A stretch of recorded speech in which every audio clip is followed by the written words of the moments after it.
안녕하세요. 찰리브라입니다.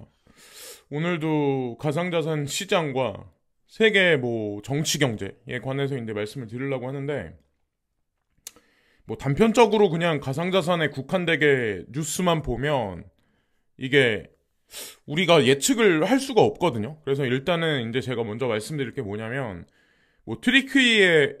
터키의 트리키에서 얼마 전에 이제 큰 지진이 나서 많은 사상자가 생겼고, 지금까지도 아직까지 정확한 수치가 나오지 않은 현재 상황인데, 타지키스탄서 규모 7.2의 강진, 뒤이어 4.5 여진도. 네, 이런 얘기가 나왔어요. 그러면 이거는 내일이 아니야. 내일이 아니야라고 우리는 생각할 수가 있죠. 근데 제가 항상 이제 반복해서 말씀드리지만, 우리의 일이고 나의 일입니다.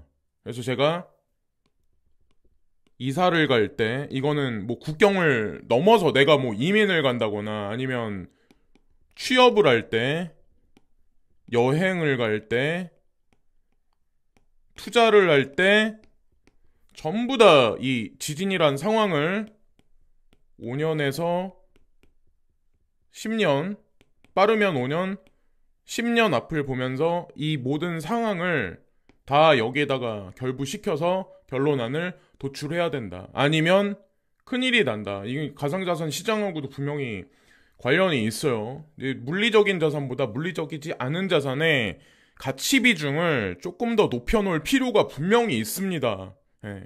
지진이 나서 건물에 크랙이 생긴다. 한국은 지금 현재 건물이 있는 것 중에 내진 설계되어 있는 것들 있죠. 내진 설계되어 있는 건물이 15%밖에 안 돼요. 나머지 85%는 내진 설계가 안 돼 있습니다.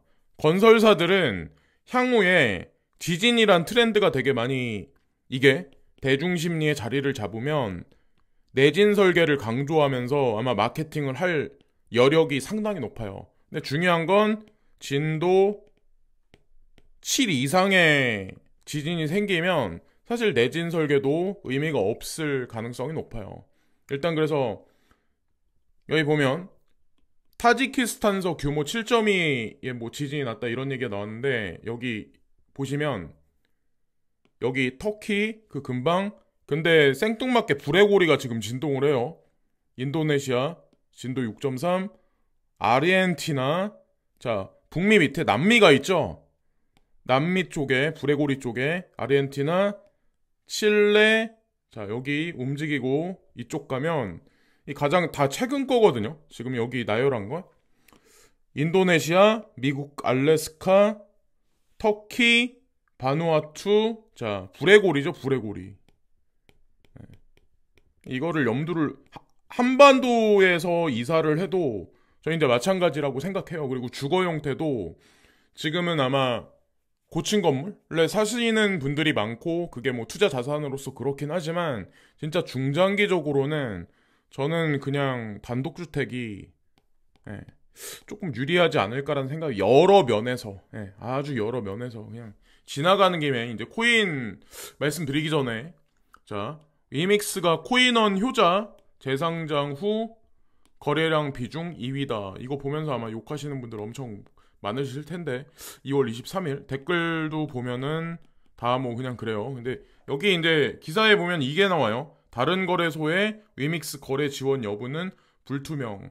현재로서는 불투명하죠. 왜냐면 위믹스도 마찬가지로 증권성 여부에서 지금 증권일 확률이 높다라고 지금 여기저기서 막 떠들고 있어요. 근데 이거까지 명확해지면 제가 말씀드렸던 것 같은데 업비트까지 순차적으로 아마 빗썸도 그렇고 진행될 확률이 높습니다. 이제 제 개인적인 어떤 그런 거를 이제 말씀드리면, 그리고 아마 통수 맞으신 분들이 상당히 많을 거예요. 그래서 어쨌건 코인 가격의 악재 뉴스에 포커스를 맞추면 세력이 통제하는 미디어에 제가 늘상 말씀드리지만 그냥 우매한 대중으로 치부돼서 결국 돈을 잃고 나락으로 떨어질 수밖에 없다. 이걸 조심하셔야 된다는 거죠. 미 금리 8%까지 올려야 인플레 통제 가능. 임금, 물가, 소용돌이. 임금이 올라가면, 자 임금을 맞춰주기 위해서 임금을 맞춰주기 위해서 상품 가격이 올라간다. 그래서 물가가 올라간다. 이 사이클의 공식을 절대 깰 수는 없다. 그렇기 때문에 미 연준은 8%까지 금리를 올릴 수밖에 없을 거야. 이게 23일 날 오전에 나온 거거든요. 근데 여기 이제 반대 뉴스가 하나 나와요. 여기 보시면은 BNP 파리바는 연준이 3월 21일 날인가 아마 하는 걸로 알고 있어요. 제가 알기로는 22일 날인가? 이때까지 양일간에 이틀 동안 FOMC가 있고 이제 발표가 있겠죠. 50bp 인상 가능성은 작아. 이 얘기는 0.25% 금리 인상 가능성이 높다라고 BNP 파리바는 얘기하고 있고, 자, 한쪽에서는 8%까지 올려야 돼. 그러면 0.5% 금리를 지속적으로 해야 돼. 최소한 이 얘기거든요. 어떤 게 과연 이 뉴스 중에 어떤 게 과연 진실일지. 이 뉴스가 진실일 확률이 높습니다. BNP 파리바에서 지금 얘기하는 확률이. 위믹스 얘기를 한 번 더 이제 하는데, 위믹스 뭐 투자 승인 프로그램 뭐 웨이트 프로토콜 신설 근데 코인니스에 보면은 65가 싫어요, 좋아요가 53이라고 돼 있어요. 그러니까 이분들은 이거 보고 위믹스에서 통수 안 맞고 하여튼 뭐 돈을 벌고 희망회로를 돌리는 분들이고, 이분들 같은 경우는 뭐 자의적이든 타의적이든 손실을 보신 분들일 확률이 높죠. 이번에 아마 손실을 상당히 많이 봤을 거예요. 미디어를 100% 믿어버리면. 자, 근데 제가 이제 뭘 말씀드리려고 하냐면, 미르라는 게임도 마찬가지였고 막 여러 가지 지금 프로그램을 지금 로드맵을 발표를 하고 있어요. 위믹스가. 근데 이게 일주일 만에 이런 것들이 다 나올 수 있을까요? 미르 게임도 마찬가지로 한 달간에 이 개발이 다 완성이 될 수가 있을까요? 과연? 그러니까 사실상 뉴스를 보고 다 사실은 통수를 맞은 거죠. 이 프로그램도 마찬가지로 이미 아주 오래전부터 준비가 돼 있던 과정 중에 지금 현재 이제 내보낸 게 아닌가. 그래서 앞으로도 아마 대단한 뉴스를 내보낼 확률이 높아요. 결정적인 순간에. 위메이드 측에서. 제 느낌은 그래요. 하여튼 가지고 계신 분들 같은 경우는 끝까지 한번 보세요. 업비트까지 어떻게 올라가나. 자, 금융위원회 바이낸스 국내 진출에 부정적. 조선일보에 이게 나왔어요. 바이낸스 이거 안 될 것 같은데. 이제 개중엔 이제 이거 안 된다고, 이거 바이낸스 망한다고 하는 사람도 아마 분명히 있을 텐데, 그 근거가 이거죠. 근데 그 사람들이 이제 주장하는 바가 지배구조, 사업 방식, 회계 등 경영 전반이 베일에 가려져 있어 불법 자금 세탁 등 금융 범죄와 대규모 투자자 피해 발생할 우려가 크다. 그러면 우리나라 말고 그 전에 진출했던 유로존에 있는 몇몇 개 선진국들 있죠. 영국이라든가 몇몇 개 국가들. 거기도 이런 상황이 공통되게 다 들어가 있는 이런 상황들이거든요. 여기 나와 있는 이런 것들. 확실히 투명하게 볼 수 있는 회계 방식에 관해서 확실히 볼 수 없는 상황에서 그들은 왜 수용을 했을까? 도대체 왜? 뉴스에는 이렇게 나오는데, 그러면 이제 결과값이 이제 중요해지겠죠. 바이낸스는 한국의 자리를 아마 잡을 겁니다. 중간에 아마 누리꾼들이 어떻다 저떻다 이제 얘기를 하면서 바이낸스가 아니라 허접한 거래소들 레퍼럴을 아마 대중들한테 소개를 할 거예요. 이상한 먹튀 가능성 높은 거래소들. 차라리 그런 거래소 하는 거보다는 바이낸스나 업비트나 하여튼 그런 거래소, 코인베이스나 이런 거래소들 그냥 사용하는 게 낫지 않을까라는 생각을 해요. 하여튼 그런 일들이 아마 많이 발생될 겁니다. 코인들도 많이 사라지지만 거래소들도 제도권 수용이 되지 못하는 거래소들은 아마 사라질 거예요. 그 컴페어를 못해서 그렇지. 많은 사람들이. 미국 지난해 4분기 성장률 잠정치 2.7, 속보치보다 0.2포인트가 낮다. 그러니까 예상치가 2.9였는데 2.7이 나왔죠. GDP 발표가 생각보다 안 좋네. 연준에서 이 수치를 아마 바라보고 있을 거예요. 지금 현재 상황에서. 근데 되게 아이러니한 게 뭔 줄 아세요? 실업률은 낮아지고 있어. 고용률은 올라가고 있어. 라고 하는데 과연 왜 GDP는 떨어졌을까? 작년 4분기. 3분기보다 떨어졌다라고 하더라고요. 그러니까 지속적으로 지금 떨어지고 있는 현재 상황인데 과연 향후 5년 동안의 미국 경제는 과연 많은 대중들이 예측하듯이 이렇게 쭉쭉 올라갈 수 있을까? 45도 각도로. 이미 저는 지난 5년간 이 방향성에 관해서 미리 얘기를 했었다고 전 생각을 해요. 그리고 뭐 그러니까 이거를 디스하는 분도 있고, 응? 아니면 동의하시는 분들도 있고, 뭐 각자인데 판단인데 정확한 건 유튜버들이나 경제학자들이 뭐라고 당장 뉴스를 보고 분석을 해서 향후 전망을 얘기를 해. 그럼 그 사람들이 5년 전에 뭐라고 얘기를 했는지, 3년 전에 뭐라고 얘기를 했는지 한번 추적을 한번 해보세요. 그러면 그 사람의 진짜 실력이 나와. 이 분석에 관한. 자, 근데 여기까지는 잘 안 하죠.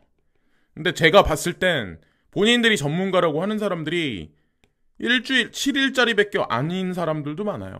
당장에 뭐 눈에 보이는 대중들이 보는 미디어를 보고 즉각 라면 끓이듯이 해석해서 본인이 전문가인 양 포장을 해버리죠. 거기에 이제 대중들은 속아 넘어가고. 근데 어쨌든 분석이라는 거는 5년 전에 분석해서 미래를 맞추는 게 그게 진짜 분석이라고 저는 이제 생각을 해요.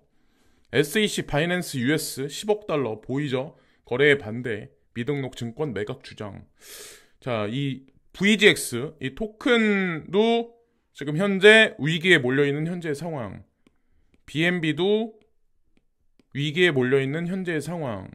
SEC는 모든 거를 다, 모든 행위 자체를 다, 그러니까 바이낸스가 돈을 갚아주고 그것에 관한 권리를 주장하는 것 자체도 증권법에 위배된다. 이런 얘기를 하는 건데 거기에 VGX가 또 껴있는 거죠.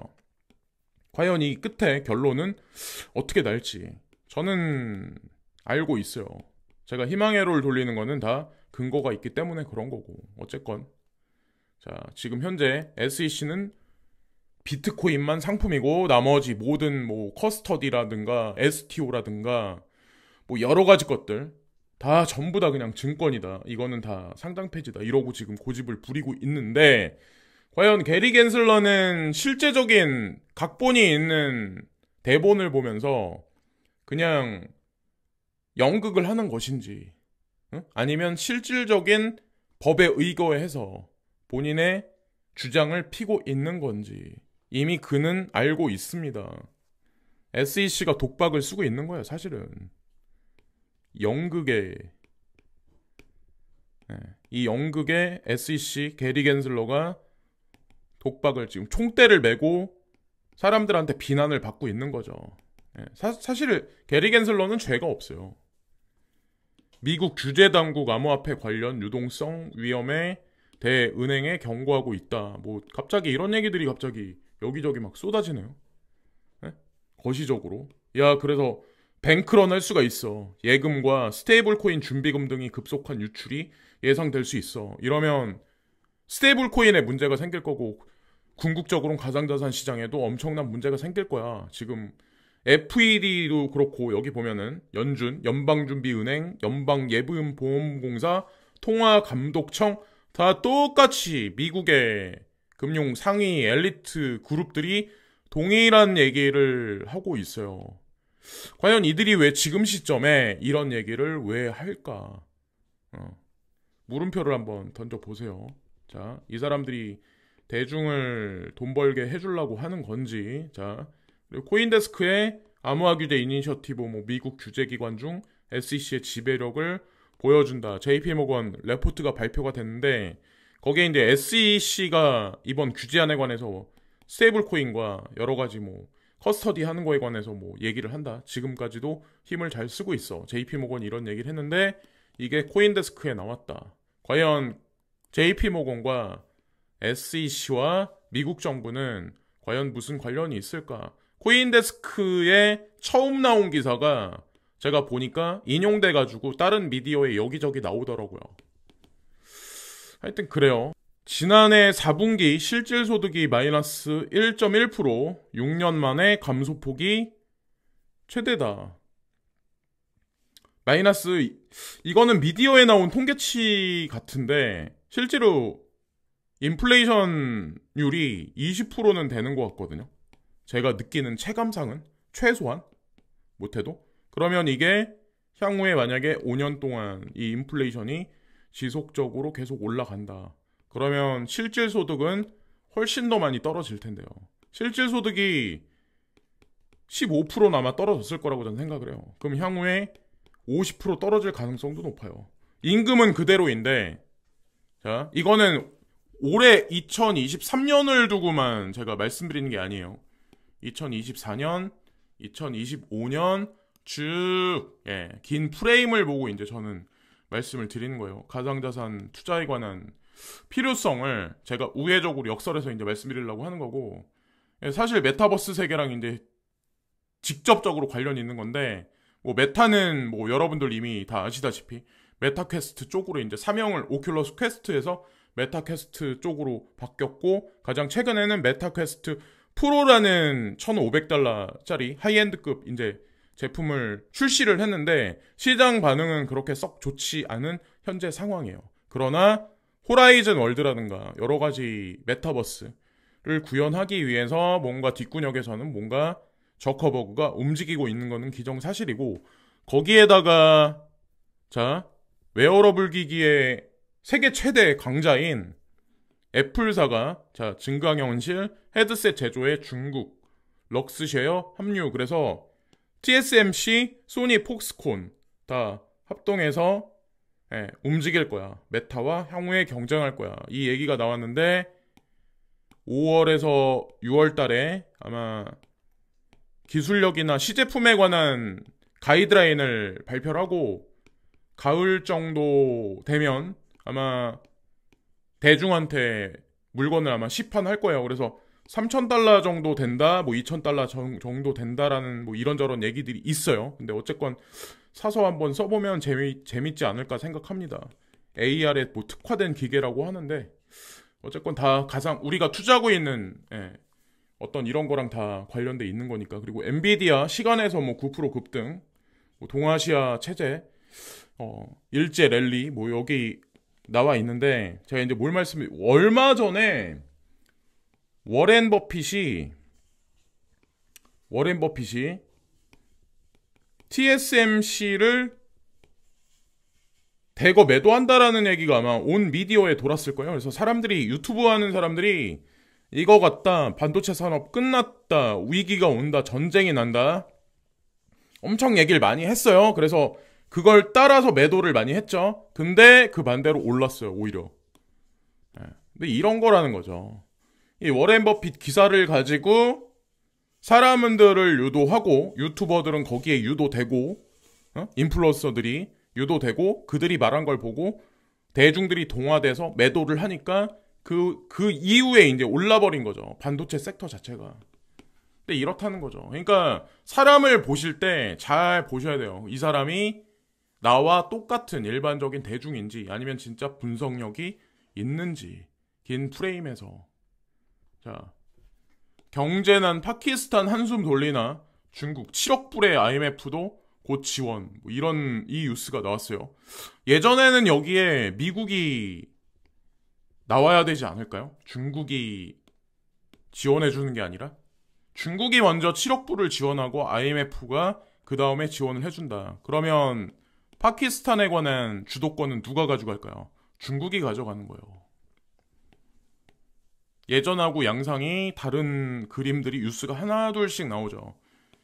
2024년이 되고 2025년이 되고 2030년이 되면 미국과 중국은, 그리고 인도는 과연 어떤 위치에 있을까? 인도에 관해서 말들이 참 많은데, 미개한 나라다 아니다라는 그런 말들이 참 많은데, 시간이 말을 해줄 거고, 아마 그럴 겁니다. 자, 깨어있는 사람과 깨어나지 못한 사람은 소득 격차가 엄청나게 향후에 아마 분명히 벌어질 수밖에 없어요. 뭐 그거는 자신의 선택이기 때문에.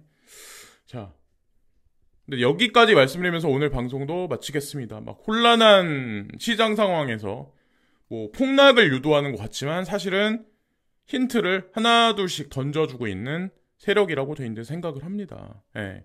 거기엔 뭐 그게 있겠죠. 다 뭐 눈치챌 놈은 눈치채서 알아서 그냥 부스러기로 먹어라. 예. 요 정도 의도가 있지 않나 생각합니다. 자, 오늘도 시청해주신 많은 분들께 깊이 감사를 드리고 구독과 좋아요 부탁드리면서 오늘 방송도 마치겠습니다. 감사합니다.